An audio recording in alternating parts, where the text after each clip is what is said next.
बिहार के बेगूसराय जिले का नाम सुनते ही मन में एक विशेष छवि उभरती है, जो न सिर्फ इसके रुतबे को दर्शाती है, बल्कि यहाँ की एक अनोखी प्रथा पकड़ौआ विवाह की कहानी भी कहती है। पकड़ौआ विवाह या जबरन विवाह एक ऐसी परंपरा है जिसकी शुरुआत दशकों पहले हुई थी और आज भी यह बिहार के कई हिस्सों में जारी है। बिहार में 1970 के दशक से शुरू हुई इस प्रथा का चलन 1980 के दशक तक बेगूसराय के मंझोल गांव से लेकर पूरे जिले में फैल गया। ये कहानी है उन युवकों की जिन्हें बंदूक की नोक पर अगवा कर लिया जाता है और फिर उनकी जबरन शादी करवा दी जाती है।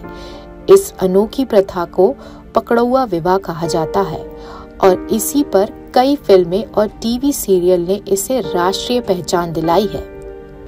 पकड़ौआ विवाह के मामले में कोर्ट में सुनवाई के लिए लोग आते रहते हैं, जिसे इस प्रथा के सामाजिक और कानूनी पहलुओं पर भी प्रकाश डाला जाता है।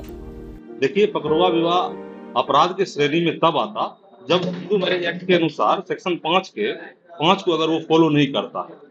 अगर सेक्शन 5 को फॉलो करके शादी होता है, जैसे कि सेक्शन 5 में ये बात दिया गया है कि लड़का लड़की का अगर कंसेंट है तो उसका शादी वैलिड है, अगर कंसेंट नहीं है तो वैलिडेशन में नहीं आता। अब दूसरी बात यहाँ पर यह है कि लोग कहते हैं कि पकड़ौआ विवाह हो गया। पकड़ौआ विवाह कैसे हुआ भाई? पहले से तो उसमें लड़का लड़की बातचीत कर रहा था।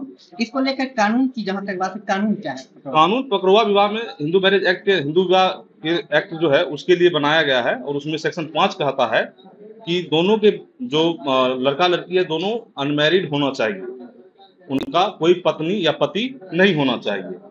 दूसरा है विवाह के समय दोनों मानसिक रूप से सही होना चाहिए और तीसरा है जो विवाह के समय उनका उम्र 21 वर्ष होना चाहिए और चौथा है कि दोनों सपिंड नहीं होना चाहिए, सपिंड में नहीं। अगर पकड़ौआ विवाह में प्राथमिकी दर्ज कराई जाती है, किस धाराओं में प्राथमिकी दर्ज होती है और अधिकतम सजा का क्या प्रावधान है?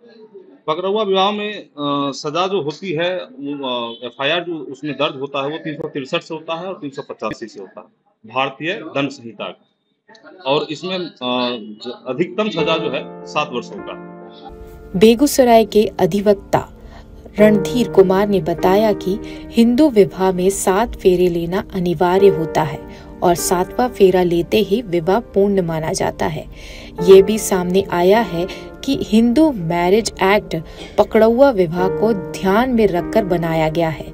यदि इस तरह की शादी का मामला थाने तक पहुंचता है तो दोषियों को भारतीय दंड संहिता की धारा 364 और 383 के तहत सजा हो सकती है। कुछ लोग इस प्रथा को दहेज प्रथा के खिलाफ एक कदम मानते हैं। वे मानते हैं कि पकड़ौआ विवाह में शादी के लायक लड़के का अपहरण करना और फिर डरा धमकाकर उसकी शादी करवाना एक तरह से दहेज की मांग से बचने का रास्ता है।